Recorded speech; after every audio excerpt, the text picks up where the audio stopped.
running ads on Instagram. It's a emotional roller coaster, you know. Yeah. Wednesday, I think I lost $183 on ads, and then yesterday, I think it was $450 in profit or something like that. It's just up and down, and so it takes it takes a strong mindset to run ads in that. And I think a lot of people don't understand that. Because if you tend to track on a daily basis, you see those losses, then it can be like, ah, shit, like, Yeah, this was a sucky. that's the hard part, is reminding yourself that you can't look at it day by day, even week by week, month by month. If you're losing money month after month, then there's something wrong, But there's been some negative days where you get in your head about things and you question things. Then you don't increase the budget as much because you're like, well, I lost money yesterday. And then the next day's a great day, but maybe you decrease the budget because of the performance from the prior day. And then you're like, oh shoot, I shouldn't have decreased it. I have little notes here and I try to make data-driven decisions to remove the emotion out of it. But I'd be lying if I said my emotions don't get in the way at times. I'm always about humanizing, what we're doing in this journey. So people, they understand that we are not invincible, even though sometimes it may come across that way. So with that said, what has been the biggest challenge, problem / failure? What has that been for you? Being present with the kids. That's been my biggest struggle. It's something I'm trying to get better at. There's times I go in their bedroom at night and cry and pray and apologize while they're sleeping. I'm just like, I was a bad dad today. All right. So today I have Adam Dukes on the podcast, the Body of Work podcast. And for me, this is pretty dope because I just appreciate how, Adam shows up online. He's really down to earth. He couldn't be bothered by the opinions of anyone. And he's just very open, very witty, just a very pleasant person to have in this digital space. And I just want to say, Adam, I really love that about you and excited to get into this. Yep. But before I do, I just want to know, how are you feeling today, man? Thanks, man. I appreciate the opportunity. I appreciate the introduction. Feeling good. Excited to chat some entrepreneurship and stuff. And feeling good. All right, cool. Yeah, so, this is going to be a conversation between me and you from, this point on going forward. And I just like to keep things, nice and easy, nice and light, and just get to know more about you. Perfect. And so to kick things off, I want to just keep it open and ask, what exciting projects are you currently working on, or project are you currently working on? So, lately I've been running ads on Instagram, kind of trying to get that figured out. I share about that openly on social media. It's a emotional roller coaster, Yeah. Some days are good. I know you and I chatted about it a little bit a couple days ago, but someday, on, what was it, Wednesday, I think I lost $183 on ads, and then yesterday, I think it was $450 in profit or something like that, and it's just, that's how ads are. One day it could be, I didn't make any changes from one day to another, so it's just up and down. And so it takes it takes a strong mindset to run ads in that. And I think a lot of people don't understand that. So that's what I've been focusing on, trying to kind of get that dialed in. So I don't have to be as on with organic content, But that's what I've been working on. That's what I've been focused on. I'm working with a handful of gentlemen right now, helping them get their stuff up and running, and so they can, live life or enjoy life and not have to be on the organic hamster wheel as much. Yeah. No, I love that. And when you say you took or you take a loss, are you more referring to specifically from the ads there were no website purchases? Yeah. I spent more money than there was purchases. I think on Wednesday, I think I made 5 sales or 4 sales or something, but I spent a lot more money than it's weird. The average order value is a big number a big metric to keep an eye on. And mine's usually around $40, $42. And some days, Wednesday, I think it was 22. It's usually not that low, but some days it's just, some days it's 55, some days it's 22, I don't know. There's not really rhyme or reason. And I guess it's just, you can't look at it day by day because you'll go crazy. Correct. Yeah. Week by week or month by month, I'm profitable overall, but there's some days that I'm not profitable, and so I got to realize that's just part of the game. And I guess because if you tend to track on a daily basis, you see those losses, then it can be like, ah, shit, this was a sucky day. But overall, like you said, at the end of the month, Yep. you'll probably be in profit. Yeah, exactly. Yeah. Yeah. That's the hard part is reminding yourself that you can't look at it day by day, even week by week, month by month. If you're losing money month after month, then there's something wrong. But yeah, now that Yeah, we're at the end of January right now, I'm definitely profitable for the month. But there's been some negative days where and then you get in your head about things and you question things, and correct. then you don't like increase the budget as much because you're like, well, I lost money yesterday. I don't want to I don't want to lose more money. And then the next day is a Yeah, great day, but maybe you decrease the budget because of the performance from the prior the day. And then you're like, previous oh day. shoot, I shouldn't have decreased it because now, so it's tough. So I try to make like, I have little notes here, and I try to make like data driven decisions. So Yeah, if 5 days in a row, if I've spent $60 on an ad set and I'm under 1.0 ROAS, I turn that ad set off. So I try to okay. make data driven decisions to remove the emotion out of it. But I'd be lying if I said my emotions don't get in the way at times. Like, Y- you know, Yeah, but yeah, I try to. There's a couple of rules that I try to live by, and just make decisions based off of what the spreadsheet says, not necessarily if I lost money the day before. yeah. And I guess those decisions come now because you've been running ads for a while and Mhm. you have some benchmarks to go Yes, off of, right? exactly. Yeah.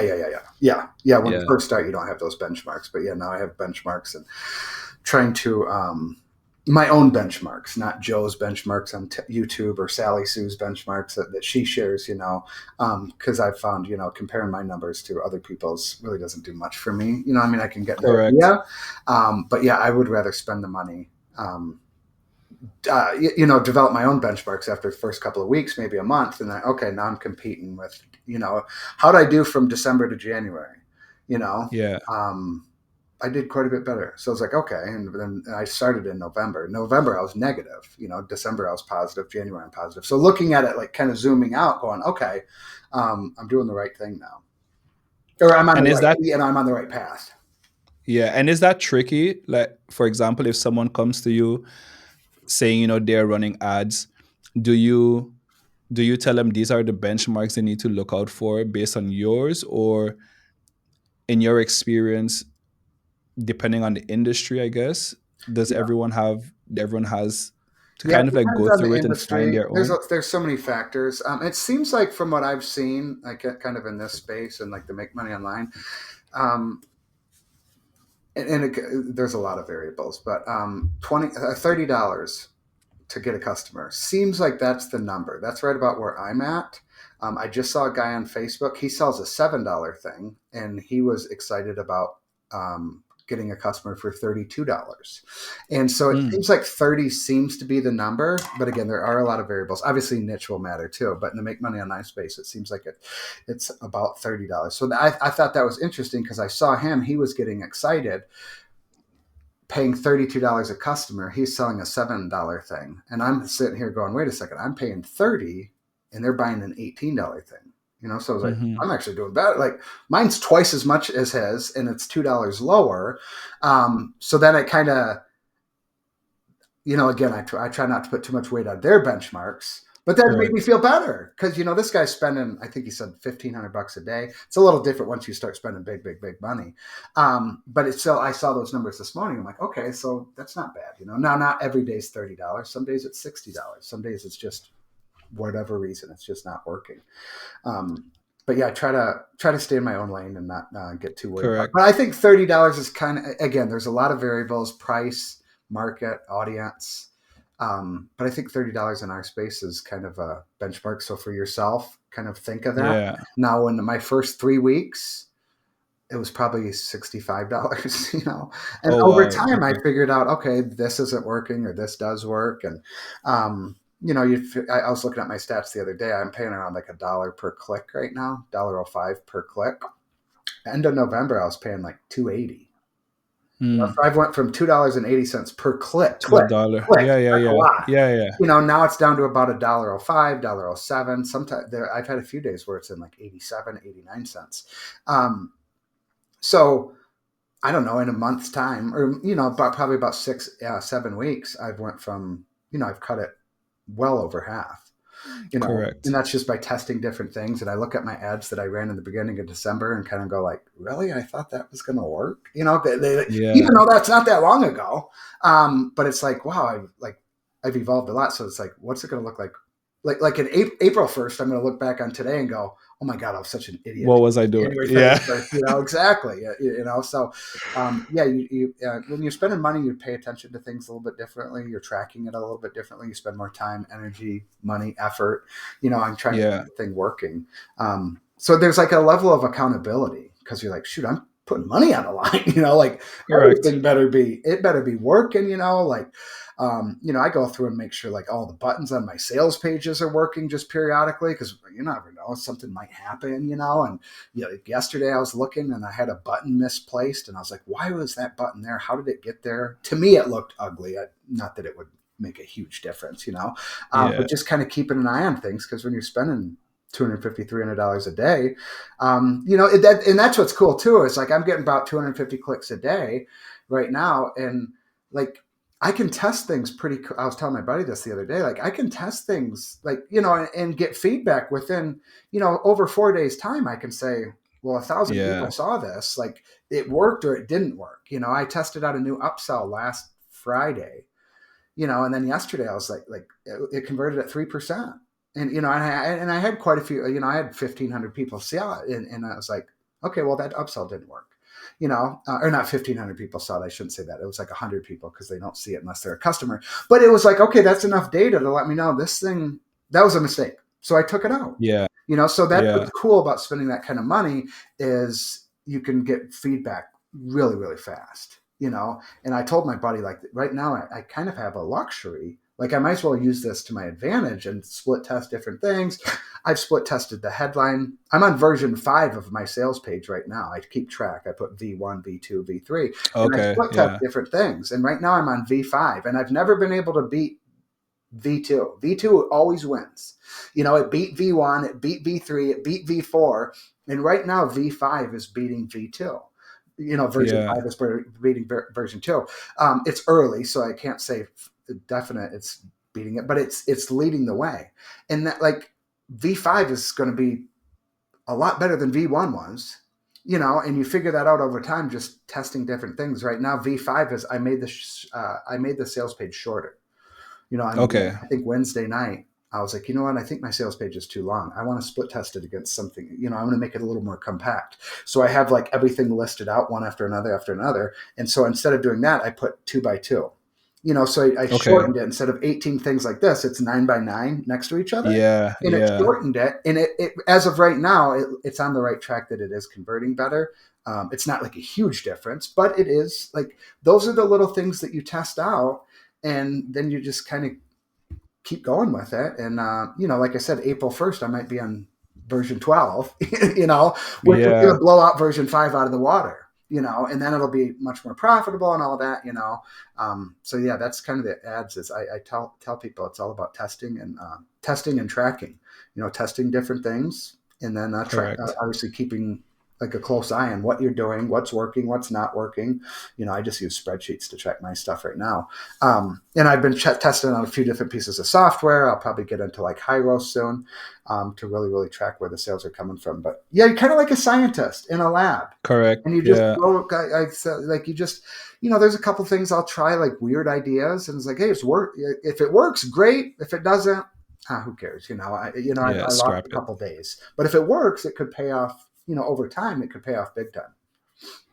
And so I'm just curious to know when you are split testing your landing pages, are you in the ad account, are you doing that on a campaign level or are you doing that on an ad set level? No, so I just split test the landing page on my website. So I have version one, version two, A or B, whatever you want to call it. And most times Yeah. I just, it's something small. This page will have headline 1. This page will have headline 2. Everything else is identical. It's just, I'm just the headlines. Excuse me. Mm-hmm. And so that's typically what I do. I just added some social proof up towards the top. Yeah. Some more social proof, I should say, 2 testimonials. And I'm like, let me see how that does. And that's been working as well. So yeah, it's typically like you just want to test like one thing, and usually it's a lot of times it's the headline. But like I said 2 nights ago, I said, I'm going to see if I can make this sales page shorter. Shorter. And I did add some, like I said, I added some testimonials. This isn't your typical split test because you're supposed to like only test one thing at a time so you can Maximizing. see what Yeah. this one is almost like a revamped sales page that I'm testing. But as Mhm. of right now, the shorter and testimonials up top, it's working for me. Okay, nice, nice. Yeah, I did the reason why I also enjoy or like this idea of getting into ads is for the exact reason that you said, right? You are able to get data quicker Hmm. Hmm. from an audience because I mean Facebook, Meta, they know they'll put your ads in front of people who are more likely to pull out their wallets, Yep. right? To pull out their cards. And so you're able to get data quicker and understand like, hey, is this product really fitting the market, Yep. or maybe not even the product per se, but just like you say, maybe it's a headline thing, Hmm. Hmm. maybe it's a creative thing, Yep. and yeah, you get to test things out a bit faster. Yep. um and so for someone who may not have a large, let's say, ad budget, Mhm. do you still recommend them starting, with ads when they start selling online, or do you say go the organic route? I think I mean I like the idea of organic getting some sales. Like social proof is such a big thing with ads. And so like I'm almost at the point of saying I think people should just start with ads. It's so much faster. It really, really Hmm. is. Now, and you can start with $5 a day. That's fine. It's just going to take you more time to get the data. If you're spending $5 a day, but it can work. It's just not going to work. Faster. Most likely, it's not going to work right away. I was just looking at my numbers the other day, and I was working because I'm working with a client. She's spending $10 a day, and she's making a sale like every third or fourth day or fourth or fifth day. And she's Hmm. kind of a little frustrated. And so I pulled up my spreadsheet and I showed her and I was like, look at my first 2 weeks. I was spending $50 to $75 a day. And then about day 17, day 18, after I'd spent about $1,600, I think it was, or maybe 1,300, I can't remember. It was over 1,000. And I was like, look at Yeah. this. I've spent $1,200 before I kind of started to become profitable. And so she's spent like 120 and she's made 140. And I'm like, hey, at least you're profitable. And I said, it's taken me it took me 2 weeks, but I was spending a lot more money than $5 or $10 a Y- day. Yeah. And I had added up the numbers, and I had like 700 people visited the sales page. So I was like, that's 700 people visited. So I got a pretty good feel for it. Like she had only had, I don't know, like 50 people visit, and I was like, it's still very, very early. So if you start with like a lower budget, it's just going to take you more time. But yeah, ads, I mean, it's not easy, obviously, but the social proof. So I think like starting organically, at least get 3 to 5 customers, try to Yeah. get testimonials from every one of them if possible. Reach out to them manually if you have to. Email them 5 times if you have to. If they don't get back to you, reach out to them, reach out to them, reach out to them, and just, hey, Yeah. give me feedback. Get a couple of testimonials because that makes a big, big difference. Um, on the sales, especially with ads, because you have to remember ads. They have no N- clue who you are. who They you have are, no, they have correct? no idea. They see 9 billion ads a day, and how are you going to stand out? So like the social proof is really, really important. It doesn't matter your follower size or anything like that. Um, so having social proof. So I'd probably say like start with organic to get at least 3 to 5 customers or 3 to 10 customers, and try to get 3 to 5 testimonials to add to the sales page, and then turn on the ads, which can be Okay. done in 30 days. It really can. I mean, it takes work. Um, Yeah. but yeah, that's probably how I would start. If I was, start if I was starting over. I've been thinking about this question. I would jump on one platform for 30 days and just answer questions about my subject matter. That is it. I would spend 3 to 4 hours a day. If you got to get up an hour earlier, if you got to go to bed an hour later, if you got to delete Netflix off your TV or delete Yeah. Facebook off your phone or whatever it is, 3 to 4 hours just answering people's questions. You probably could do it in 1 to 2 hours a day, and just helping and being of service. That's what I did with Threads. Like, and I didn't Yeah. plan that, I like that wasn't the plan going forward. But now that I look back, it's like, huh, okay. And I know people are like 30 days, that's a long time, but it's like, man, what a difference it made. I built up this community of people who trust me, who buy shit when I sell it, all because of that 30 days that I dedicated. So if I were to start over, I would dedicate 30 days to one platform, answering a ton of questions. And then it's not going to take long where people ask you for help or how to do X, Y, Yeah. Z, and then I would create a product around that. You probably already have built up demand. And that's a big thing too. When people go to sell digital products, they don't have demand built up. And then it's a lot Yeah. harder to sell when there's no demand. So building up demand is really, really important. And you can do that by the 30 days of just serving, like I say, a serve first mentality. You Hmm. build up that demand, and within 30 days, you could launch something, and then you already have people asking questions. So there's some demand there. Get your first, like I said, 5 to 10 sales, get 3 to 5 testimonials, and flip on ads around day 45, from start to day 45, and you got ads with an offer that's already sold and social proof. Yeah. Like that's the recipe. And so when you say, let's say for example, you someone chooses Threads, because I feel like Mhm. that's a very low friction Yeah, platform. yeah, You don't have to worry about showing your face and stuff yep. like that.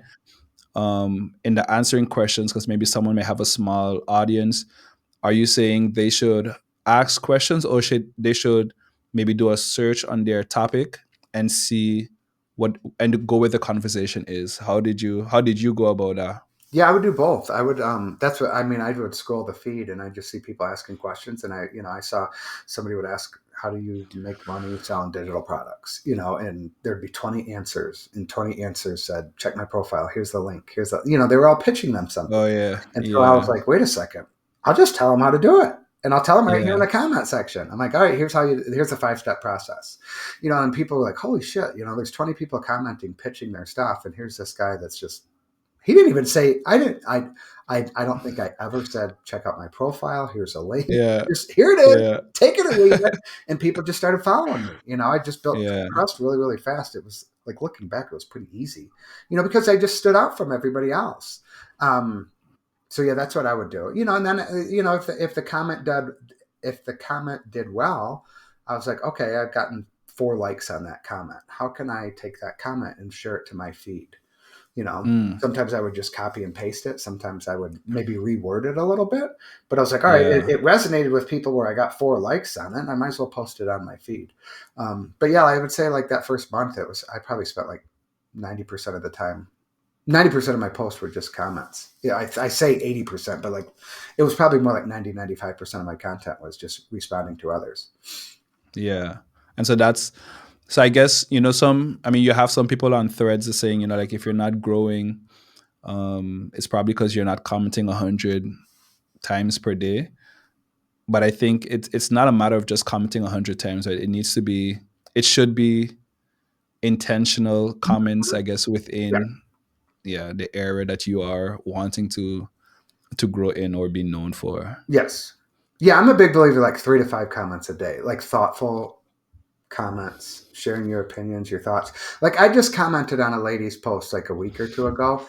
She had said, Threads Unleashed didn't work. She didn't tag me or anything. I don't know how I saw it, but I saw it. She's like, I bought Threads Unleashed, it didn't work. Something like that. And I Yeah, literally spent probably 20, it was probably closer to 30 minutes. I went through her profile. I went through like 25 of her posts. I went through her replies. And then I opened up Threads Unleashed and I gave bullet points. She wasn't doing anything that I taught in Threads Unleashed, but yet she's saying Threads Unleashed doesn't work. And I referenced the pages. I'm like, you're not doing XYZ. Read page 5. You're not doing yeah, ABC. Read page 17. You're not doing blah, blah, blah. Read page 24. And then somebody commented and they're like, now that is a comment. And she knew it took me a lot of time. I mean, I had to reference the guide and I pulled, okay, you're not everything. doing this, go read page this. You're not doing this, go read this page. And I was like, I appreciate somebody recognized that that wasn't a half-assed comment that took me. I don't have Threads Correct. memorized in Yeah, my head, but I had to scroll through her feed, and it was hard because like she was all over them. Her content it looked like a diary. It was about Mm. business. It was about personal stuff. Her mom had just passed away. So I'm like, I like to take like a direct, tough love approach. And I'm like, shoot, I don't want to come across negative. And, and her mom just passed away. And so I addressed that, because she talked about that a lot.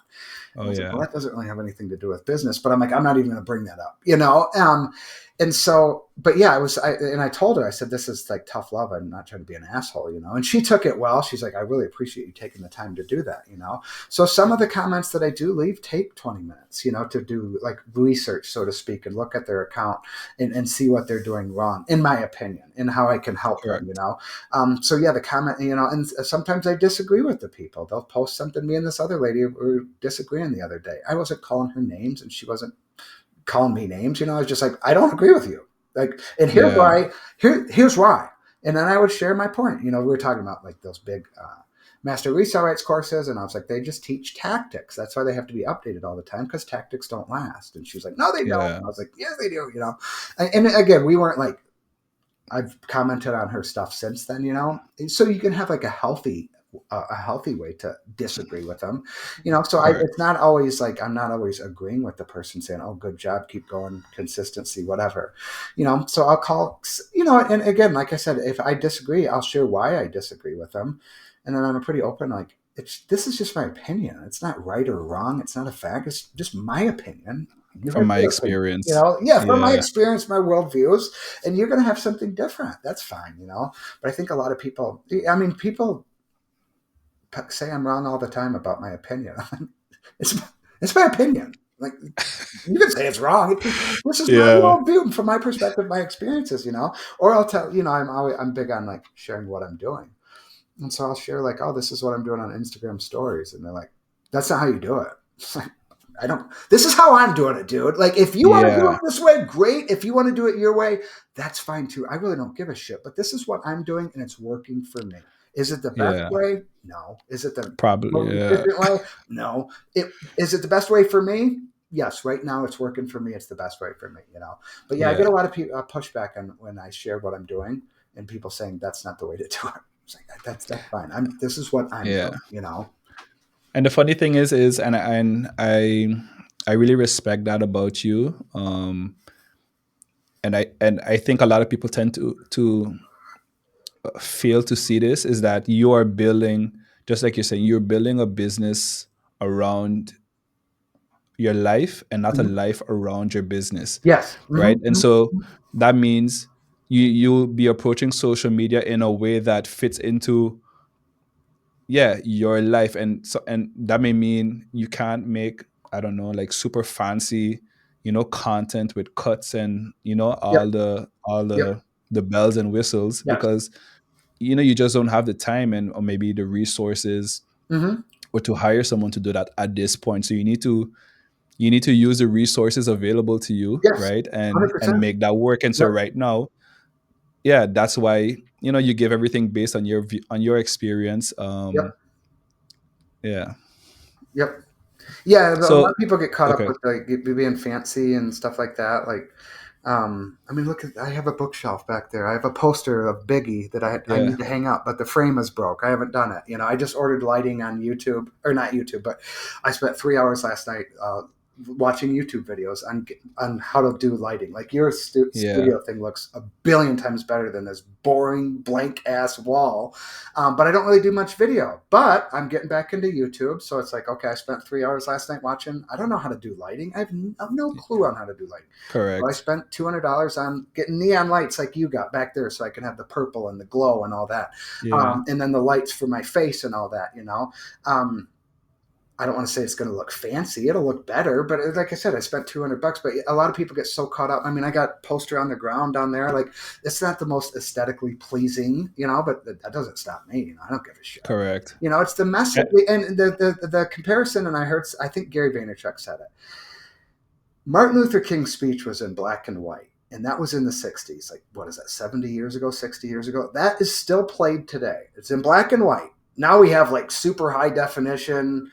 It's the message in the content. Like Correct. that's why Yeah. it's still played today, is because of his message 70 years later. So it doesn't matter if you have like white walls or boring or an iPhone 8 or whatever it is. It's the message that you have, and then you build upon that, and you get better Correct. and you start. And like I said, right now I got this blank white wall, so I invested in some lighting. And it'll get better with Yeah. time. And that goes with Exactly. everything. But a lot of people get so caught up in the tools. Oh, I got to have the best XYZ. Like, if you have this, like, that's all you need. It, True. it really is, and it might not True. be the best version of the newest iPhone or whatever. You like you said, you work with what you have. Yeah. And I think that's the most empowering thing you can do for yourself is, before you say, yeah, I need to get a better camera, I need to get better lights. Yep, It's like just prove to yourself first that you can use what you have, yep, right? Get what you need to get out there. yep, And, just like you were saying, you improve every day or you improve over time, yep. 1% better. Because I mean, like this background that you see here, from like you say you like this, for me, it's still nowhere where I want it to Yeah, be. exactly. But I do know where I started, this was not there, right? Yeah, So it's like yes, exactly. you got to start somewhere, Yeah, but that didn't stop me from starting. That's the crazy thing. Like yeah, if you go back to my first podcast, it's like, I mean, I don't say like I cringe at my content anymore, because that's just where I started, yep, yep, that's yep, just everything that I had in house and what I yep, use. So yep. No, and I was um going to reference that. I was like, I bet you probably didn't have those lights on day one. oh, for sure The not. plants and all that stuff. You get it over time. But what's really cool, especially with video, and that's what I love about video, is your audience can see the the journey. tr- the These progression. boring white walls, and then pretty soon maybe I have a plant or my posters are going to finally hang up. They're like, Yeah. oh my gosh, like just 3 months ago, and it shows like, oh my gosh, Adam started with I started from the bottom. Now I'm here, Yeah. Yeah, but yeah, a lot of people get caught up in the tools and having everything in place in order to get started. But more so, like start doing it with what you have now to prove to yourself that you're willing to do it with what you have For now. the, Because there's a lot of people that'll go out and get the fancy equipment, the podcast, the mics or the lighting or the this or the new phone and that. and still don't do shit. Exactly. And then they're missing something else. They're like, well, XYZ, I mean, I had a guy, I did a TikTok video. It was it was probably around 2020. And um, I did a TikTok video. And he said, he commented, he said, I would never trust somebody that doesn't have crown molding, like the crown molding above the. I'm like, are you Oh fucking yeah, crown molding? Like, you're not going really? to trust me because I don't have crown molding in my house. I mean, like people like that, there's always going to be somebody out there that will be able to nitpick something that's not up to their standard or whatnot. Yeah. But yeah, you just got to get started with what you have. And then have like goals of, like you said, your little studio is nowhere where you want it to be. You have a vision, I imagine, where you want it to be, Yeah. and use that as kind of like fuel. Like, okay, I'm gonna Yeah. keep doing these podcasts. Eventually, I'm gonna have this nice studio, or maybe an in-person studio where they come and sit next to me and we do it. That kind of podcast. Yeah. Yeah, so you have like a vision, and then you execute on that. And one thing I always say, and I'm just gonna just end this segment with this, Yep. is the way you start, you automatically give someone else permission to do the same thing, Yeah. right? Yep. Because if someone sees you, they're like, oh wait, Adam, he doesn't have anything fancy behind Yeah. him, but he's doing his YouTube videos. Yep. Then that person will say, so what's stopping me? Like I'm thinking I need to have all of these lights and whatnot. Yes. Yes. Like Exactly. that's, so you give someone Yep. permission Yep.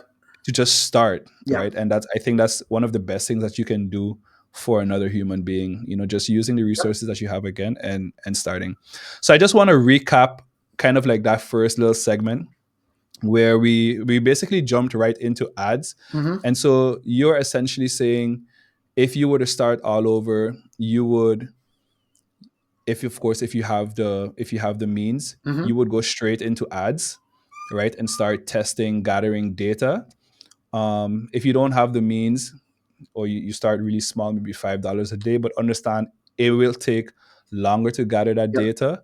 Yep. Um, and then you can go the organic route. And if you're going to go the organic route, start with a serve first Mm-hmm. mentality where Mm-hmm. you just pick one Yep. platform and you start like commenting meaningful comments for like 30 days. Yep.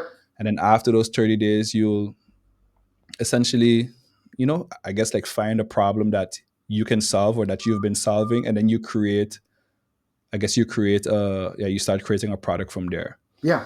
I'm trying to get more active on Facebook. I really like using Facebook actually. Um, I haven't been more active on Facebook, but I've been in like a couple of Facebook groups in the system.io group, the software.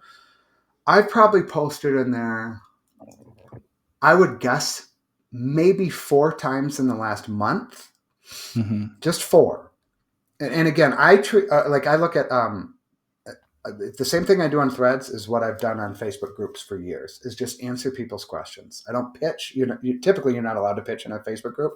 But Yeah. my point being is I've answered probably 4, maybe 5 questions in the group in the last month, just sharing from my experience. And when I say answer, it's not one sentence. It's almost like a mini blog post. I've probably had 4 or 5 people in my DMs asking for help. Honestly, I've posted like 4 or 5 times. That's it. It's like I don't have it like on my calendar. Oh, I got to comment on Monday, twice on Tuesday. It's just like if I see When you something, I'll can. answer it, and usually I'll see it on my phone, and I'm like, I don't like doing all that on my phone. So I'm like, okay, I'm going to go to my desktop, and I sit at my desktop, or I'll save it on my phone, and then I go on my desktop and open up Facebook, and it's much easier for me to type on the keyboard and all that. But I have people asking for help, and I've answered like 4 questions or maybe 5, Hmm. and they can go to my. It's like if they click on my profile, I haven't posted something about business since last March, so it's not like I have this like social proof on my profile. I'm Yeah. just being of service. I imagine if I did have if I was active on my profile and actually posting on my profile, I'd probably have 10 people in my DMs already. Like it literally can be that easy. Like if it's True. Facebook, go join a couple of Facebook groups. One Facebook group and be like, I'm going to answer 2 questions every single day. For the next Yeah. 30 days. Like if the Facebook group is big enough where there's enough questions. Activity. Yeah. And if it's not, maybe you need to join 2 or 3 Facebook groups, but literally like one, and just jump in and just share your experience on whatever it is, share your take. Like I said, I got to get back on Facebook. I probably have more people reaching out. But people value my opinion. I'm not active in the group. In the last month, I've posted 4 times. It's a group of like 170,000 people, 160,000, Yeah. so like stuff like that, it really can be. That's why I love Facebook groups, because it's like a niched, focused people all kind of on the similar path. If it's a Facebook group about dog training, they're all in there. They probably all have dogs, and they're all looking Yeah. to train their dog. Maybe you know how to train a dog. You can jump in there and share your experience on that. So it's like one group of people that all have a very similar interest and probably a similar goal. And it's a great place to get in there and like position yourself as an expert.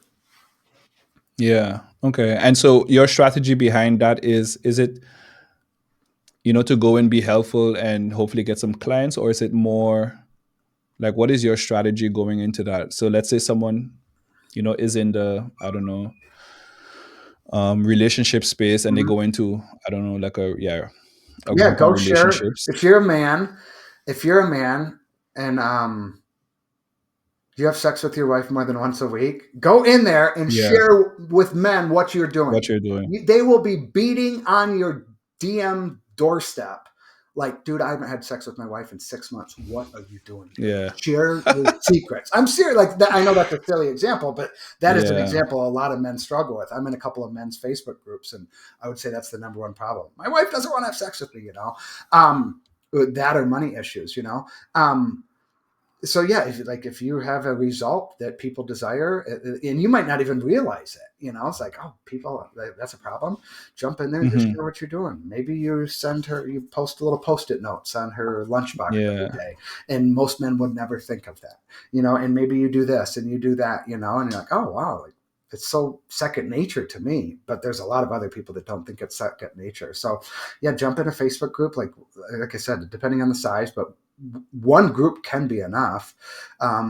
Just like pour into it, and so I don't have a strategy with Facebook. Like I said, it's literally like I'm just doom scrolling, wasting time. I see a post in Yeah. a group, I'm like, oh, I could answer that. I don't feel like doing it on my phone, so I save it, and I'm like, I'll do it later after the kids go to bed. Yeah. I'll open it up and spend 20 minutes commenting. And I even made a post on Facebook like 3 weeks ago that I said I'm going to start posting more business stuff. I did that to trick me into actually doing it and holding me accountable. I haven't done it yet. And somebody, it was cool. I commented in the System.io group, and a lady commented and said, "Hey, you're Piss Off Boss from Threads." So I thought that was kind of cool that she recognized Oh my yeah. profile picture. And again, I talk about this in Threads Unleashed too. My profile picture, I use it on every platform. Everywhere. She Yeah. recognized the blue and me, and she's like, because again, on my Facebook profile, it's my name. There's nothing on my Facebook profile that says anything regarding Piss Off Boss. Okay. But she saw the picture, connected. It was like, hey, you're Piss Off Boss from Threads. So I thought that Yeah. was kind of cool that she recognized me and connected the dots. But that's another platform, that, like I said, I would think, like, I know a lot of people don't like Facebook, but like the groups can be a gold mine. Jump in there for 30 days, answer 2 questions a day. Say one before I go to work and one before I go to bed. Yeah. That's it. You could probably do it in 15 minutes in the morning, 15 in the afternoon, 30 minutes a day, just committing of serving, helping, guiding, leading, teaching, sharing your perspectives on whatever it is, whatever experience. It could be parenting, it could be relationships, it could be money, it could be debt, it could be fitness, it could be health, it could be growing a podcast like you, it could be growing on Threads, Instagram, Facebook, Snapchat, whatever, just going in Yeah. there, answering questions. Like you stand out because most people are takers. Most people are takers. So when you come in with that kind of that serve first mentality and you being a giver, you automatically stand out.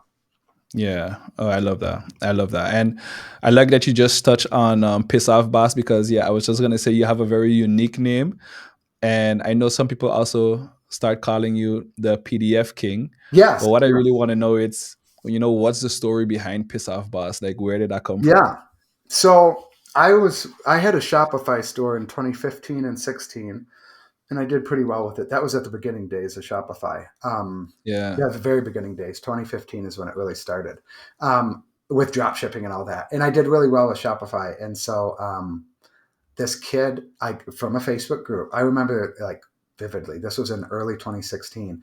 He had posted in a Facebook group, "Do you think it's possible to make $100,000 a year drop shipping?" And then I asked him, I said, have you made any sales yet? And he said, no, I'm just getting started, but I don't want to get into this business if I can't make $100,000. And I said, why don't you worry about making $100 first? And I wasn't Mhm. being an asshole. It was tough love, but Yeah. he ended up hiring me as coach, like a month later. And he was like, you were exactly right. I'm sitting here thinking, oh, can I do 6 figures? I haven't even done $100, Yeah. And so he's went on to do millions and millions and millions, not because of me. I helped him get started, but he took it with other people and scaled it way, I mean, $20 million. And so he ended up hiring me, and he worked at Solar City, which was like Elon Musk's company, one of Elon Musk's Hmm. company here in the States and in Denver. And I remember he messaged me on Facebook and he said, I quit my job. And I remember that feeling, like that was so cool. And he was like, he was giving me a lot of, not all the credit, but he was like, if it wasn't for you, I wouldn't have been able to do it. And it was such a cool feeling. And like shortly after that conversation, Piss Off Boss came to my head. I don't know why. He didn't say that. He Yeah. didn't say, hey, I told my boss to piss off, but he's like, I quit my Yeah. job. And I was like, Piss Off Boss. And I bought the domain, pissoffboss.com, which I'm redesigning it right now. And it's like, it's some other guy's site. So don't go to it right now. But anyways, so Yeah. I bought the domain. I never really did anything with it. I've sat on the domain. I really haven't done anything with it since. And that was in 2016. And then last year on Instagram, I launched a faceless Instagram page called like Faceless Father Freedom in May of last year, May 4th. And that lasted 3 weeks. I just felt so inauthentic being faceless. I was like, Oh, I can't stand this, yeah. Maybe it's my narcissism. I got to be the star of the show or whatever it was. Yeah. And I switched it to Piss Off Boss. And Okay. it was just a domain I've sat on for so many years. I did write a book called Piss Off Boss 2 years ago. I don't talk about that much. I should. Um, but yeah, so that's how it started. It was some guy that I coached. He didn't say it, Okay, but I quit my job, and I was like, that was such an awesome feeling. And I'm like, I I want to can help other imagine. people have that same feeling. So that was kind of the idea. That's dope. That's dope. Quickly before we continue, there's a beep. I don't know if that's it. There's something like that's beeping I don't hear anything in my end. every so often. I don't know if it's like a Fire fire alarm or alarm, fire something. detect, smoke detector. I haven't heard it on my end. Honestly, I haven't heard anything. No. No Oh, beep. okay. No, yeah. Not to Okay, say no, it's not that's happening, but fine. I haven't heard it on my end. Okay, cool, cool. That's fine. Okay, so I kind of alluded, to people calling you the PDF king because that's an area you've been hammering Hmm, away, hmm. super hard, Yeah. making money selling silly Yep. PDFs, Yep. as Yep. you would Yep. say. Yep. Yep. I want to know, right? Like, what was it for you that made you say, "Hey, I'm going to position myself as the person selling silly PDFs"? Yeah. Yeah. Yeah. I've always called it digital products, just like most of us have. I mean, I have a product called the Digital Product Challenge, which I'm thinking about renaming it as to the PDF Challenge, to be honest. Hmm. There is a kid, I can't take the credit, but there is a kid on Instagram. I don't know his username. He sells, he has a coaching program helping people sell on Etsy. And he talks about PDFs. And I saw him like 6 months ago, and I'm like, gosh, I really like that PDF thing. And so I got it from him. And so Okay, I was like, I'm gonna say PDFs. I'm gonna start using PDFs. That has changed. Like that's made such a difference. I like People it. know what Yeah, PDFs are. People don't know what digital products are. Me and you know what digital products are, and people in our space know what digital products are. But if you go stand outside of like Walmart and ask 10 people what a digital product is, people outside this space, I would say seven of them are going to be like, I have no idea what you're talking about, dude. But yeah, if you said, what is a PDF? I'd say 9 out of 10 or 10 out of 10 would be like, oh, yeah, that's an online document. It's the same thing. Um, yeah. yeah, so that's really changed. It's really helped. And it's funny because I see other people calling it PDFs. Now, I'm not, again, I took it from somebody else, so it's not my thing. And I think he says dumb PDFs. And so I'm like, Okay. well, I can't do that. Although I do say sometimes I do say dumb PDFs, but I Yeah, try yeah. to say silly. That's my way of saying dumb PDFs. He doesn't really say PDFs anymore, which is kind of interesting. Maybe because a bunch of people jumped on it. But yeah, that's where I got it. So it's not my idea, but it's funny because my sister, who's not in the space at all, she's seen me talk about digital products and ebooks over the years. And since I started saying PDF, she's working on her PDF now. She's like, PDF just seems so doable. She's like, when you used to Correct. say ebook, I used to think like 300 pages. And she's like, I don't Yeah, have time. Who's going to buy a 300-page ebook? I can't do that. But she's like, PDF? I've created PDFs myself. correct. They're real short. And I'm like, that's good to know. So Yeah, that's how it came about. And then somebody like a week or two ago said PDF King. And I was like, ooh, I like it. So I yeah. shared that on Threads. But yeah, that's where it came from. I shifted that probably last 6 months ago. In my bio, it says help people make money selling PDFs. People know what those are. Yeah. But yeah, I can't take the credit. I got to give it to. I don't even know the kid's name. He uses some like brand name. He doesn't use his first name on Instagram. But yeah, I got it from him. But I do see other people. Okay. There's like a course PDF Empire. There's another one PDF Empire, PDF Farming, Oh yeah, I've seen that one. PDF System. I think is another one. Um, And so I have people now DMing me like, "Hey, what's the?"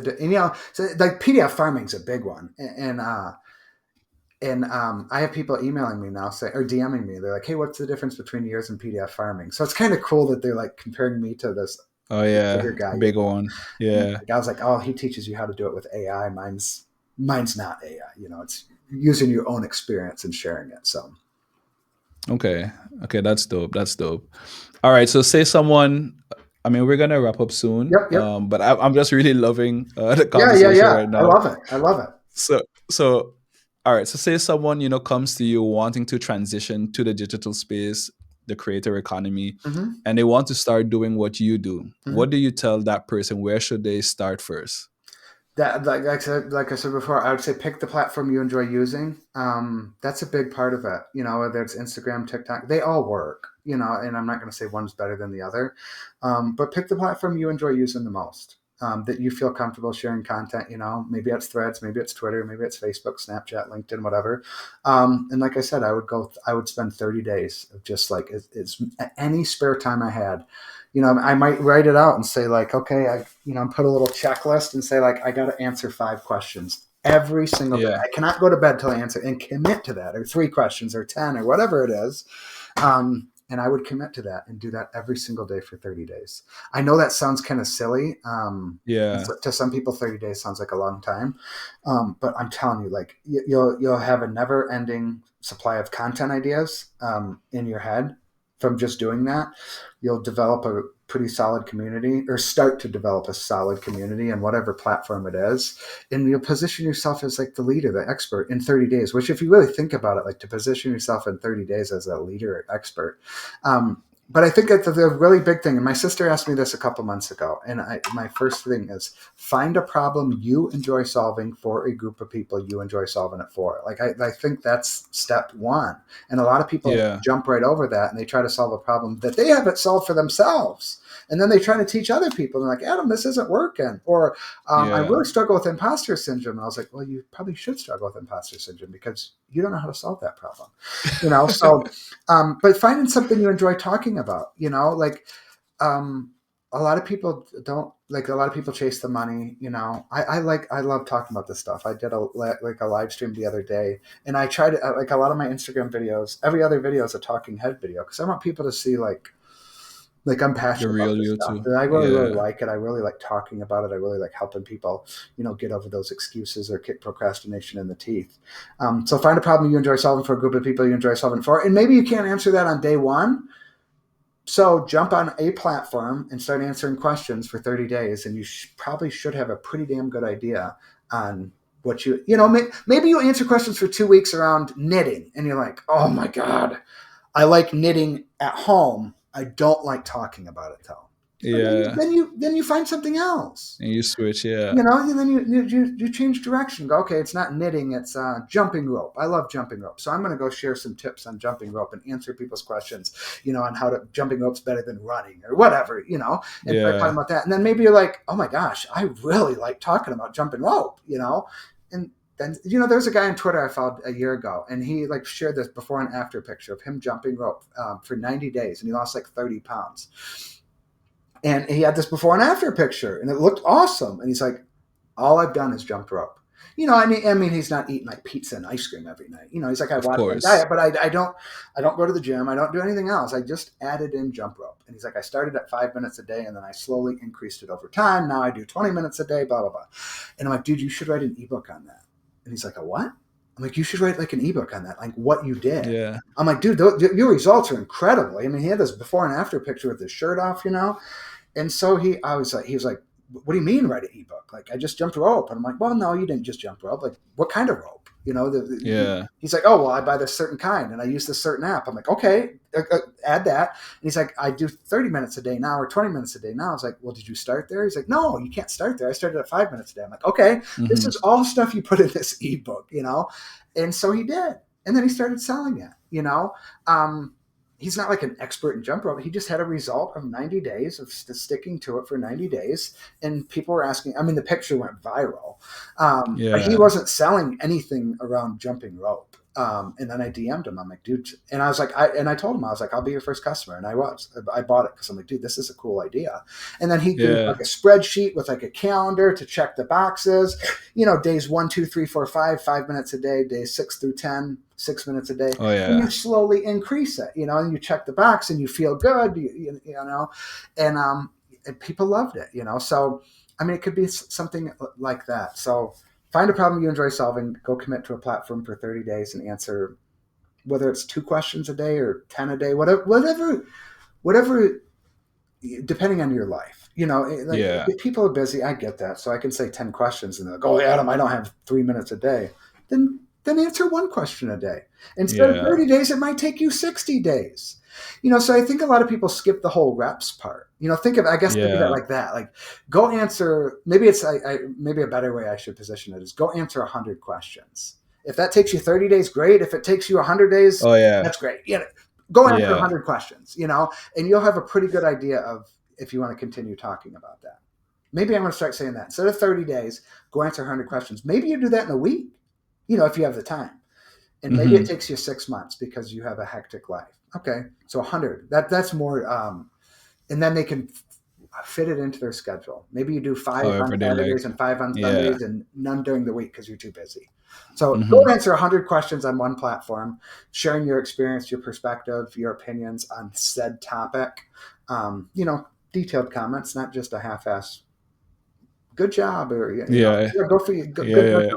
good help. Explain like why you feel a certain way, things like that. But yeah, 100 questions. I'm gonna start. I just came up with that. I'm gonna start saying that instead of I 30. like that. Yeah. And I guess just like you were saying, so you start answering questions, but if you haven't solved the problem, I guess if you still pick a platform, then share your journey Yeah, of going exactly. through solving that problem, right? 100%. Yeah, that's a great point. I mean, I've been sharing on my Instagram. I've been jumping rope. I've been eating the carnivore diet. I walk 10,000 steps a day. I've done that for 9 months. But I bought a 20-pound weighted vest. I wear that. I do my Instagram stories with my vest on. I talk about this fitness thing that I'm on. I'm not converting my account into weight loss or fitness or nothing like that. I'm documenting my journey. You're exactly right. It's a problem that I have. I haven't solved it yet, but I'm solving Mm-hmm. it in public, basically. And so I told everybody, I said, I have a goal, I weighed 181.4 pounds. So in my Instagram, I called it Project 1814, just Yeah. 181.4, and I said, my goal is to lose 10 pounds by February 1st. And I'm going to document the journey. Now, tomorrow is February 1st. I might have to cut off like a hand in order to get my 10 pounds. I'm probably going to be at 8 pounds though. But my Okay. point Oh, being but is I that's shared that. Now 10 pounds in a month is a lofty goal, but with the carnivore yeah. diet, you can definitely do it. And I lost like 16 pounds in May of last year doing it. So I thought 10 pounds would be easy. Um, but I threw it out there, 10 pounds. And now tomorrow I'm going to report back probably between 7 and 9 pounds that I lost. Still good, in a month's It time, yeah. you know. But my point being is people are reaching out. They're asking about what kind of scale I use because I take a picture of the scale and the app that I use, what type of jump rope, the vest that I have. People are starting to ask me questions already. I'm not like this fitness Yeah. trainer or nothing like that. It's just by me sharing. For 30 days, I've just been sharing it. And I don't talk about it every day. Occasionally I'll take a picture of my food, lunch. I eat eggs, bacon, and ground beef every day for lunch and dinner. But the other day I was at my parents' house and I took a picture of the cookie jar. And I said, I Yeah. cannot, I always reach in the cookie Resist. jar.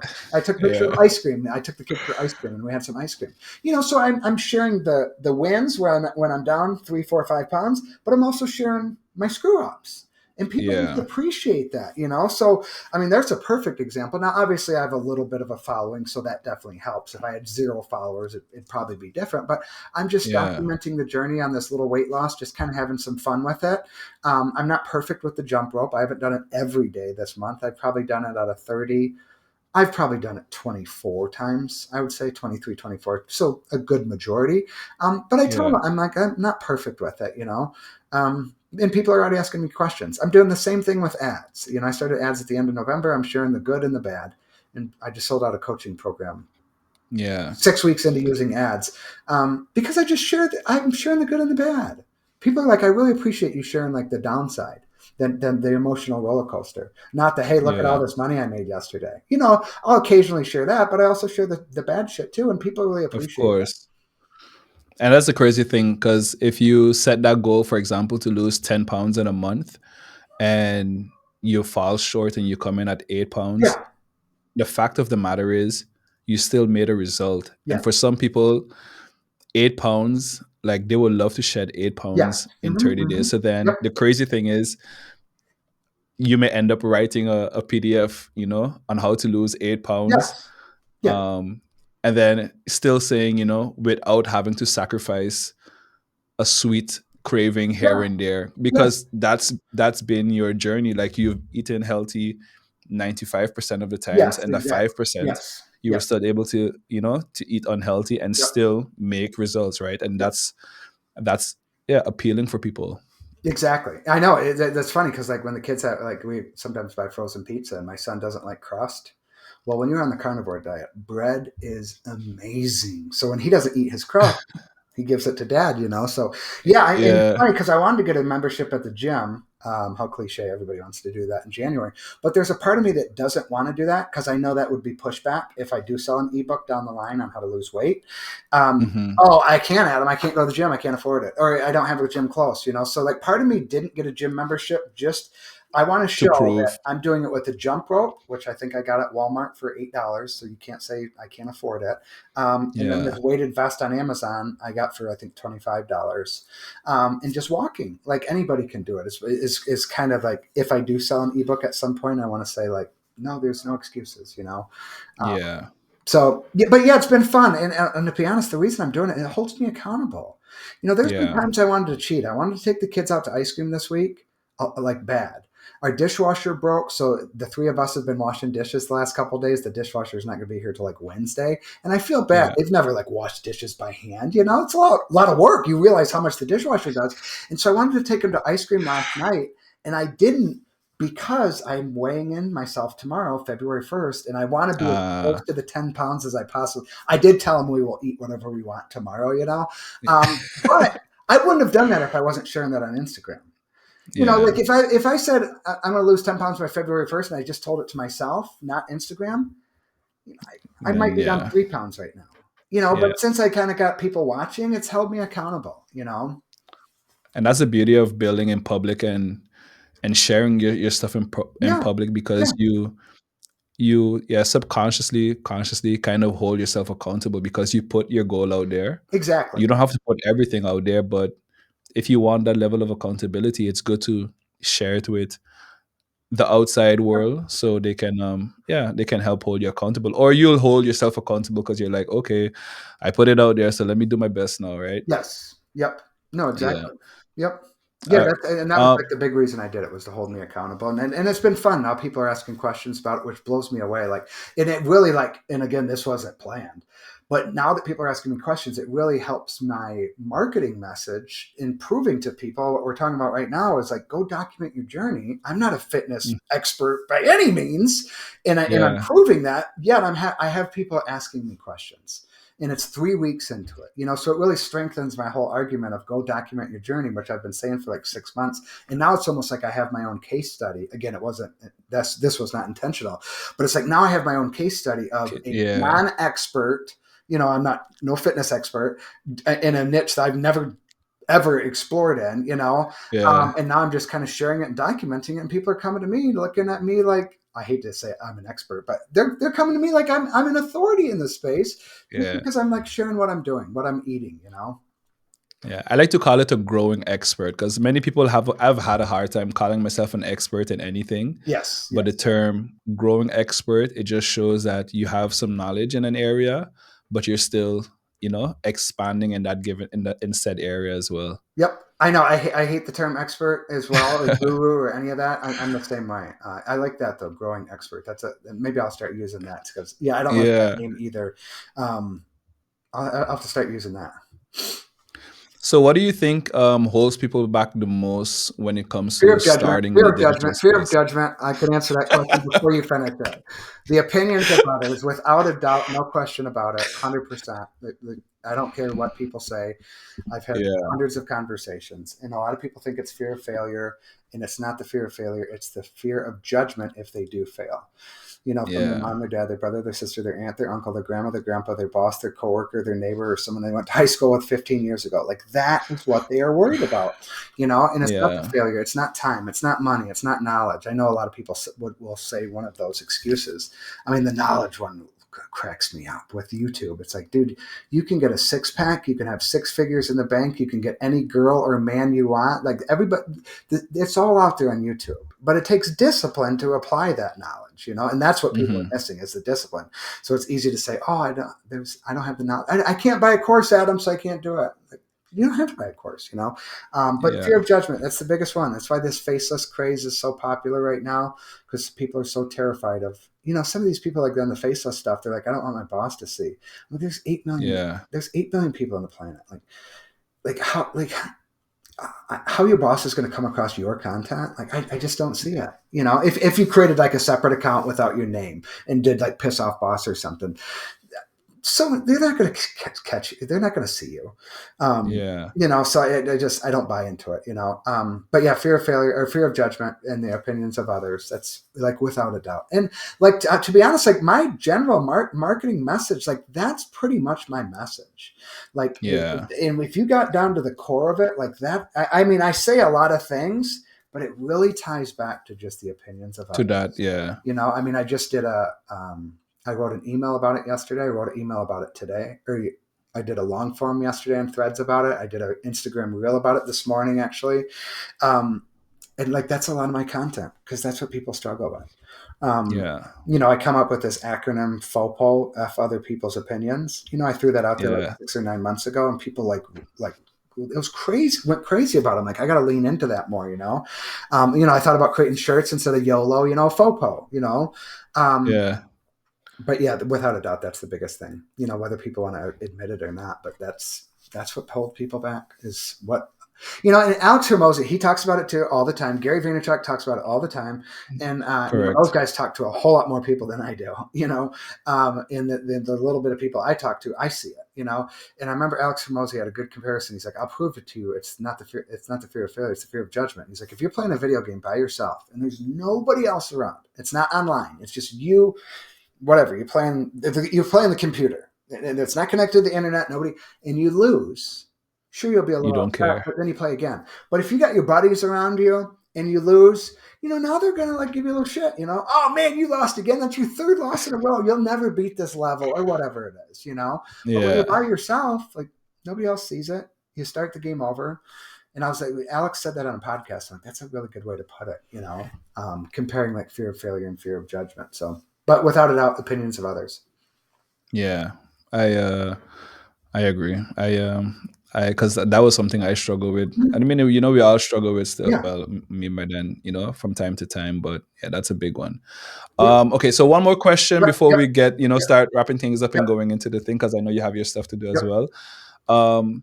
So how do you say? So I know, again, we all face our share of falling flat on our faces. Mhm. Just like we were talking about running into problems. We didn't expect to run into. And the reason I want to ask this question is because I'm always about humanizing what we're doing and this Yep. journey, so people they understand that we are not invincible, even though sometimes it may come across that way. So with that said, like, what has been the biggest challenge, problem slash failure? Like, what has that been for you? It's probably not even business. It's more like being present with the kids. Like that's been my biggest Mm, struggle and something I'm trying to get better at. And I thought with like more success, I'd have more time with the kids, but actually it's probably been the opposite, where I'm spending more time yeah. on the business because I feel like I have like more responsibility or more weight on my shoulders. I got to answer every comment. I got to. It's my community, and like the last couple of weeks, I've just been I can't answer every comment on Threads. Like putting the kids to bed on time or reading to them or them reading to me or going for a walk. Like that's more important than answering Sally Sue, who I will never, ever, ever meet ever in my life, Yeah. saying thank you for the comment, Sally Sue, and it's funny because like back in the day, I would criticize the bigger people that didn't respond to comments on Instagram, like, oh, they don't care about their community. They're not answering. I was fucking wrong because now I'm on the other side of that and I'm like, it's impossible. I was just going Yeah. back and I was just with this lady like a month ago. She's like, I'll answer every DM myself. And I was like, you say that now. I said the same thing. She's like, no, I'm different. I was like, you have no idea what you're talking about because you Yeah. can't speak on that if you've never experienced it.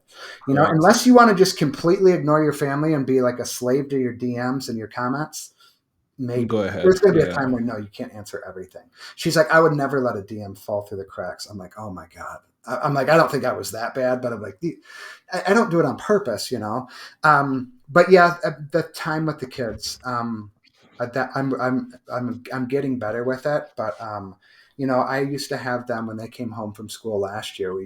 They would hide my phone from 5 to 6 o'clock. I hate to say that, and it's embarrassing to admit it, but that's what it took.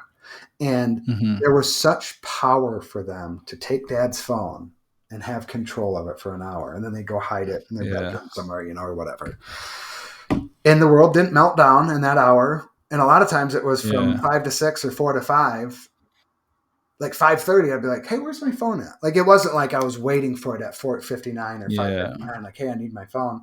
Um, and I need to get back to it. Right now, we're trying to do 6 to 9, where it's dinner time, it's homework time, it's them reading to me time, watching TV time.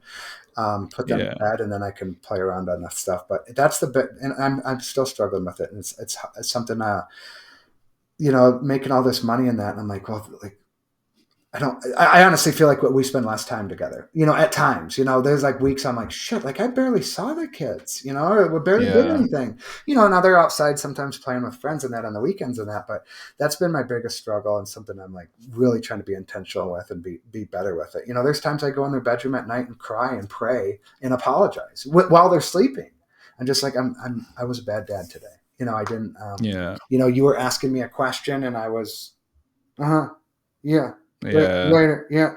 I have no idea what they said. Or maybe I heard a little bit of it and then they went upstairs. And they rightfully so went upstairs because I wasn't paying attention. So I've been trying to really, if they open their mouth to me and this is like this, like I don't care if I'm texting. I don't care if I'm texting the president. Yeah.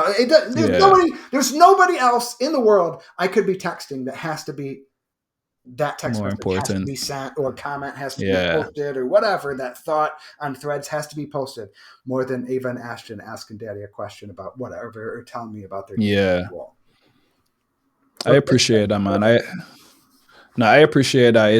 It's real, and it's often not really spoken about. And I know a lot of creators tend to push, like, how do you say, like, work life balance even in the yep, entrepreneurship space. But the reality of the matter is, on the road, on the entrepreneurial path, it's hard to find balance, yep, right? And and I know, if ideally what we work towards is really creating and positioning our businesses in a way that it's around our life. But in the beginning stages, and sometimes the beginning stages can be a couple of years, where the you need to, you kind of need to put that energy into the business yep, as much as you can, possible, to get something out on the other end. And yeah, at times it goes at the expense of our family. But I think what's most important is that you do realize that, and you do, how do you say, do your best to yeah, just try to be better yeah. next time. Because I think if you were doing it and you didn't realize it, then there would be a big problem, right? Yes, yes, no, exactly. I know. And last night, the kids are in swimming lessons, and when we were driving to swimming lessons, we used to do jujitsu. I got into jujitsu, and then I saw the benefits immediately. So I got them into it like 3 months later, back in like 2020. Such a good confidence booster for myself and for them. And last night, my son was like, he has a hard time saying jujitsu. He said, I want to do Mm. wrestling. I'm like, wrestling? You've never done wrestling. He's like, no, jujitsu, jujitsu. I was like, oh, you want to get back into jujitsu? Like I lit up because that was something that, I would go do my class. They would go, I would take them to do their class. But on Saturdays, the younger kids would go from like 9 to 10, and then the adults would go from 11 to 12. And then from like 12 to 12:30, it was kind of like an open mat where some of the kids would Yeah. come out and we'd kind of go against each other, and like, Yeah. I cherish those Saturday mornings. It was so awesome to kind of like play It around was with a them. nice bonding Yes, experience. yes. And so when my son said he wanted to get back into it, because it's hard. I mean, it's dedication. It's expensive too. And so my son, when he said he wanted to do it, I'm like, okay, we gotta get back into that. That was something him and I do. And I know we talked about the other day. Like I coached my son's soccer team. I don't know shit about soccer. I don't know anything about Yeah. it. I'm not Yeah. somebody to be coaching soccer. But I remember when I was 20 years old, when I was like, when I have a kid, I don't care if they want to do horse racing. I will figure it Yeah. out, and I'm going to be their coach. And so a couple of years ago, when my son was like, he's like, I want to play soccer. I'm like, how about football? Because I like, Yeah. American football, and Yeah. because I know football, I like football, I'm comfortable with football. And he's like, I really want to play soccer. I was like, you sure you don't want to play football? Play some flag football, And he's like, I want Yeah. to play soccer. I'm like, all right, well, I'm going to coach you. I don't know what the hell I'm doing, but I'm going to coach you. And so I've coached a soccer Yeah. team the last 3 years. I was like, I'll figure it out. But that time, him and I drive to practice 20, 25 minutes, and then drive home. It's just such special alone time. Just him and I. We Yeah. practice once a week, but it was that time in the car. I pick him up every day from school, so we get 5 to 7 minutes on the way to school, 5 to 7 minutes on the way home from school. My daughter rides the bus, so I don't drive her. But it's those little pockets of time, especially in the Yeah. car. It's different because obviously I'm not on this in the car, or I shouldn't be on this in the car. Yeah. So I really cherish those little moments of the times that we get with the kids, and I have more of those with my son than my daughter. So I try to be with my daughter. We try to take a walk every night.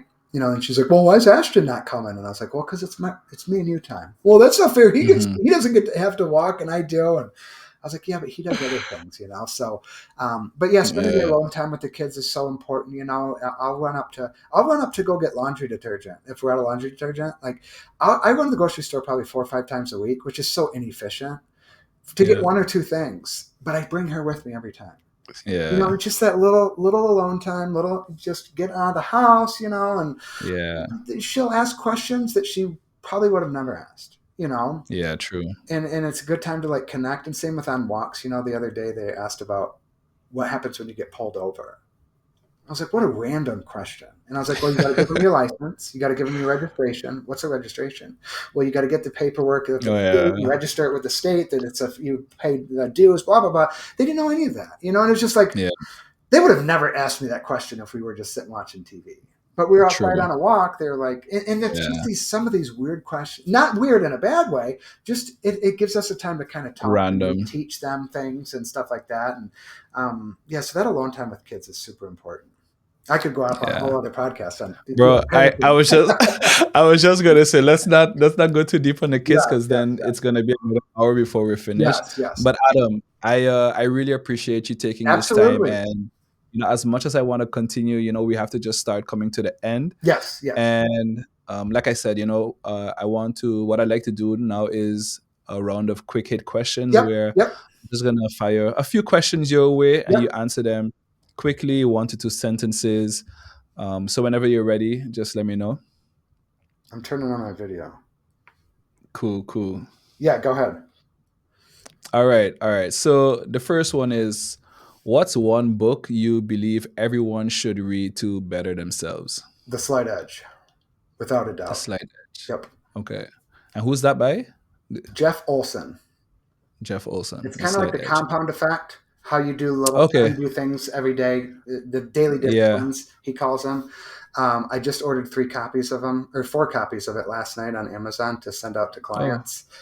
It's the book I send out to clients. It's the number Oh, one cool. book I've ever read. It's awesome. I love that. I love that. Okay. Nice. If you could instantly master any skill, what would it be? Communication. That's one skill I'm not good at. That's one skill I'm weak at, let's say. I truly believe communication makes the world go round, whether it's marriage, whether it's parenting, whether it's business, whether it's relationships, whether it's a boardroom, whether it's a church, whether it's a CEO, whether it's a Fortune 500 company or the plumbing company down the street, just communication, just effectively communicating with people. And that's an area I struggle with more so in my personal life that I'd love to get Hmm. better at with my parents, with my partner, with my kids. Yeah. And I know that would just make everything so much easier, or so much, maybe not easier, but so much better if I was a better communicator. Okay. I love that. I love that. What's the most unexpected lesson this journey has taught you? That's a good one. The unexpected lesson, I would say, like being yourself. And I know that's kind of cliche. I really leaned into it like with threads and Hmm. not worrying about the fear of judgment. Again, back to that. And just, I joke, I'm 43. I joke around. I have an 8th grade sense of humor. Like 4 or 5 years ago, I was embarrassed by that. Like I was ashamed. Like I Yeah. didn't want to admit that because I thought like, well, I have kids. I probably shouldn't think poop jokes are funny or whatever, sexual innuendos. And then Yeah. like I kind of started talking about it a little bit on social media, and like other people were like, "Oh my gosh, I think that's so funny," or whatever. Like they would relate to it. I'm like, really? And I'm like, Yeah. you're 38 or whatever, And then I started realizing, like, oh my gosh, 40-year-olds, 30-year-olds, 50-year-olds, they have eighth grade sense of humor just like me. And I learned, like, Hmm. okay, I'm not that weird. Because for a while, I thought I was immature, So sharing, like, I joke around my love for eggnog and pumpkin pie back in the fall and Dateline TV show and my being a Biggie Smalls fan, like stuff like that, and like connecting with people because of weird things like that, which is so weird, and it differentiates myself, joking around about Hmm. eggnog. Honestly, I think I've had, I try to watch what I eat. I think I've had 3 glasses of eggnog over the Christmas, November, Oh yeah. the holiday season. Holidays. But Yeah. you would think I drank it all day, every day, as much as I talk about it, But it's kind of just funny stuff like that, and it makes me stand out. So I guess that would be the unexpected, is those weird quirks that I have, or weird interests or passions that I have. That, oh my gosh, the world is a big place. There's other people that like these weird things. I'm not alone here. True. True. Okay, that's a good one. If you could send a message to yourself 10 years ago, what would it say? Fuck their opinions. It really would Ooh. be. Like, it really Popo. would be. Yeah, it really would be. 10 years ago, 20 years ago, heck, probably 5 years ago. Yeah. That would be my advice if I was 18, graduating college, and was like, said, like, 18-year-old Adam called me and said, "Hey man, it's 2000, it's year 2000. You just graduated high school. What's your advice?" Like, fuck their Yeah. opinions. The faster you can get over that, and it seems like age certainly helps. The older you get, you realize, like, nobody really cares. It doesn't And if really. they do Yeah. care, then you distance yourself from them.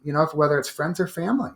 Not cut them off completely, or maybe cut them off completely, but distance yourself if it's like family. If their opinions matter, if they're judging you, So that would be my advice. Okay. I like that. If you had to pick one creator that has had the biggest impact on you, who would that be? Oh, that's another really good one. I go in waves. Yeah, that's a really good one. I was like Justin Welsh. I was really into his stuff a couple Oh years yeah. ago, and I don't know. I'm not really into stuff. Not to say it's bad or anything. He's just Yeah. evolved, or maybe I've evolved. I'm not sure, but I loved his perspective on a lot of things and philosophies on life. Dan Coe and I used to be buddies back on Twitter, like before he was Dan, before he's the Dan Coe of now, Oh but we used to really? DM back and forth, and I probably couldn't DM him now, or where he would answer. Um, I don't know if I really was super into his content though. I don't have anything against it.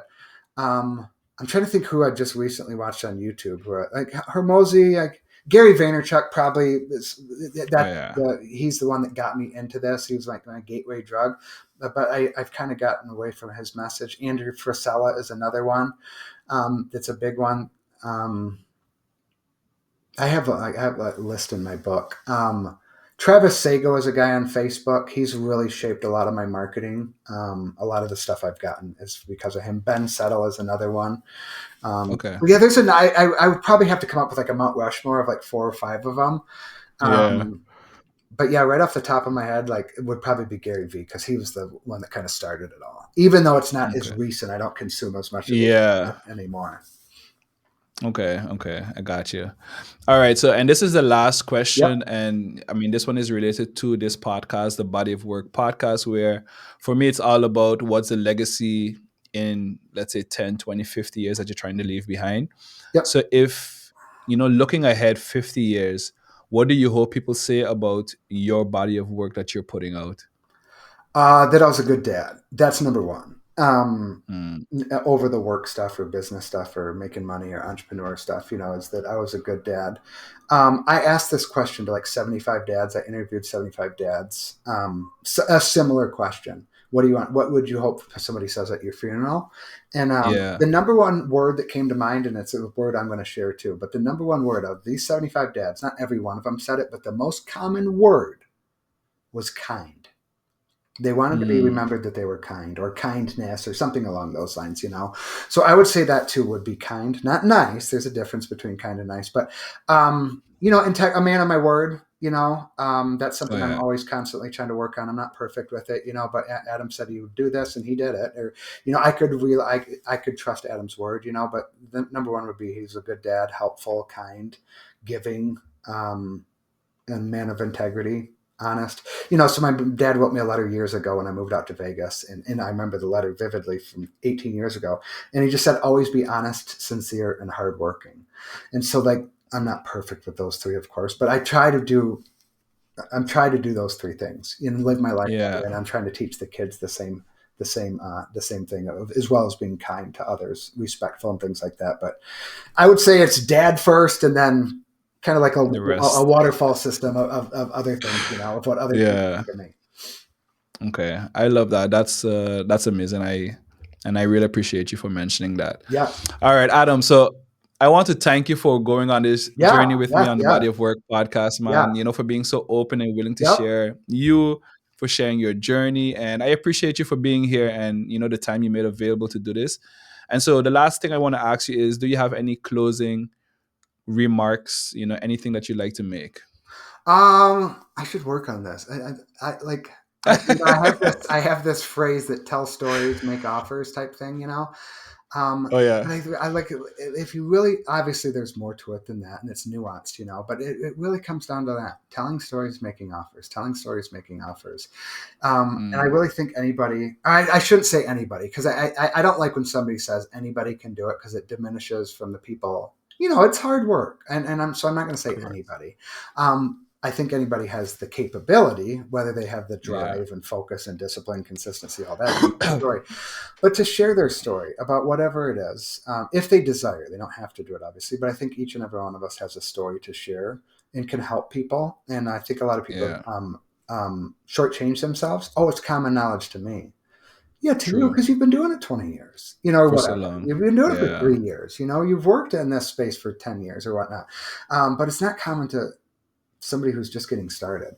And there's like, by telling the stories and connecting with people and helping them, and there's a way to, it doesn't necessarily have to turn into like a full-on business, and it doesn't have to be a business at all. It could just be using social media just to help, just sharing your wisdom and experiences, and you don't have to monetize it. Just be a servant, and it comes back Yeah. in.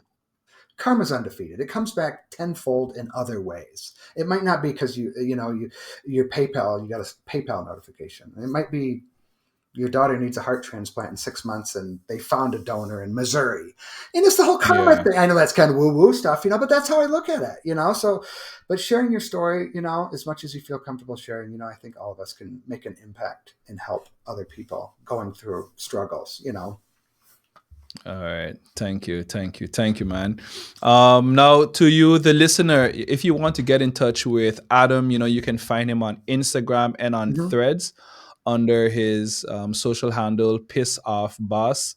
It's just like how you Yep. said it. Yep. Yep. Yep. However, yeah, and then from there, you'll find everything he has to offer if you want to, Yep. start your journey selling silly PDFs. Yes. Yes. Yes. And yeah, and I will also be leaving the info, for to get in touch with Adam, Yep. in the show notes of this podcast. With that said, I want to thank you for listening, and I'll see you on the next one. Thanks for having me. I appreciate it.